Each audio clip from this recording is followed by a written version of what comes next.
Alhamdulillah, wassalatu wassalamu ala rasulillah wa ala nabiyyina Muhammad wa ala alihi wa ashabihi ajma'in. اللهم إنا نسألك علما نافعا ورزقا طيبا وعملا متقبلا. اللهم فقهنا في الدين وعلمنا التأويل يا رب العالمين. Yesterday we covered the zakah of crops and zakah of plants.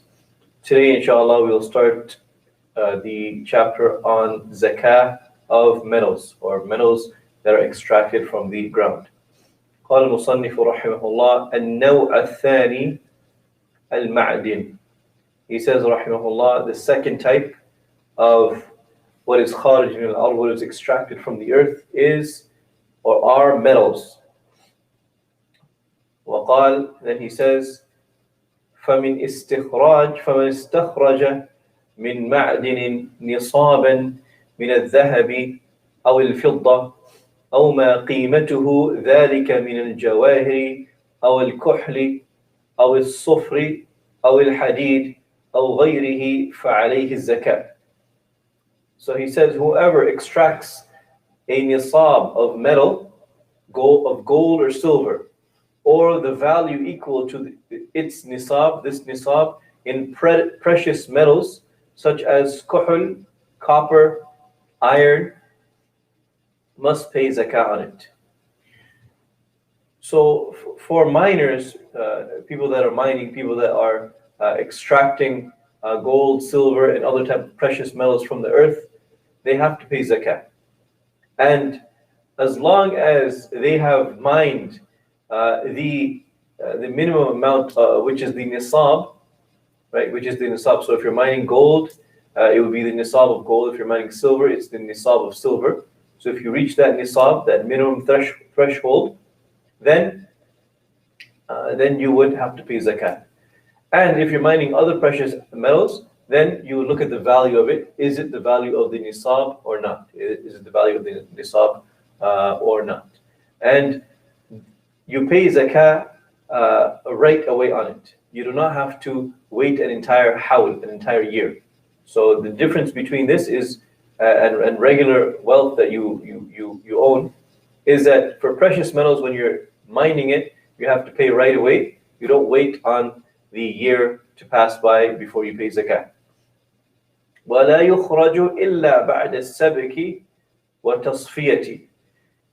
And its zakah is not to be paid until after it has been casted and refined. So the zakah is due when you cast it and when you refine it. So there are different levels of extraction from the earth when you extract these metals. And when you cast it and you refine that metal into the pure gold or the pure silver or the pure copper or iron, then the zakah becomes due upon that particular metal that you've extracted. So again, one does not have to wait for the passing of one lunar year or one lunar hawl, but he gives the zakah after it is extracted and cast, and the amount of zakah he has to give is 2.5%, just like the zakah of gold and silver. So he has to give 2.5% of the amount that he has extracted as soon as he has casted it and refined it. Then the author, rahimahullah, he goes on to say, وَلَا شَيْءَ فِي اللُّؤْلُؤِ وَالْمَرْجَانِ وَالْعَنْبَرِ وَالسَّمَكِ وَلَا فِي شَيْءٍ مِنَ الصَّيْدِ الْبَرِّ وَالْبَحْرِ. So the author, rahimahullah, he says, and now he's talking about things that are extracted from the ocean or the sea, right? Such as pearls and coral. So pearls and coral, these are from the sea. There is no zakah on that. So there's no zakah on pearls and coral. Amber or fish or whatever is hunted on the land, fished or fish from the sea. So there is no zakah on amber. So there's no zakah on amber or on fish or whatever is hunted in the land or fished from the sea. So amber, which is something which is extracted from animals, there is no zakah on that, right? Also, misk, there is no zakah on misk as well, right, which is extracted from the deer.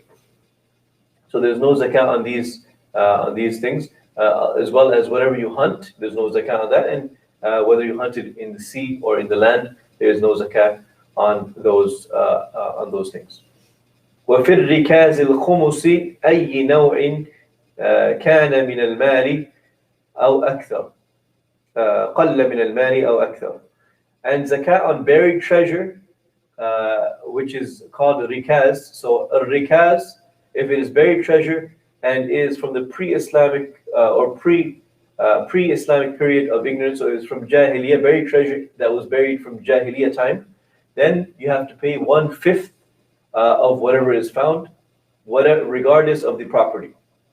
So whatever you find, whether you find gold coins or you find ancient material or ancient things of value, whatever you find that is from the Jahiliyyah time, if you find something from the Jahiliyyah time, so if you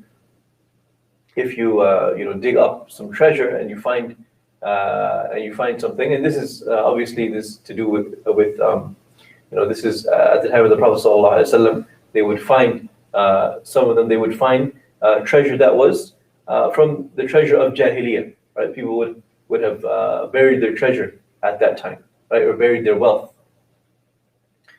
So if you find any of this type of wealth, then you have to give 20% right away, 20% zakat right away. And regardless of whatever property it is, if it's gold or silver or pearls or diamonds, whatever it is, you have to give it regardless of whatever the property is, whether it is small or large. So there is no nisab for buried treasure that is from the time of Jahiliyyah. ومصرفه مصرف الفيء وباقيه لواجده. And its recipients are the same as the recipients of al-fay, and the rest belongs to the one who finds it. So who do you give zakat to this from this buried treasure? Who do you give the zakat to? Here, the zakat, the recipients of the zakat are different from the normal people of zakat. The recipients are those of al-fay, and al-fay are the recipients of fay, according to the Hanbali madhab, is anything that is beneficial, any cause that is beneficial to the community, to the Muslim community. So it is to be spent in the masalih al-muslimin, for the beneficial, for anything beneficial to the Muslim community, for any type of communal benefit. And that brings us to the end of the chapter of zakat on metals. وصلى الله على نبينا محمد وعلى آله وأصحابه أجمعين. Tomorrow we will start the chapter of zakat on currency, inshallah. Assalamu alaikum wa rahmatullahi wa barakatuh.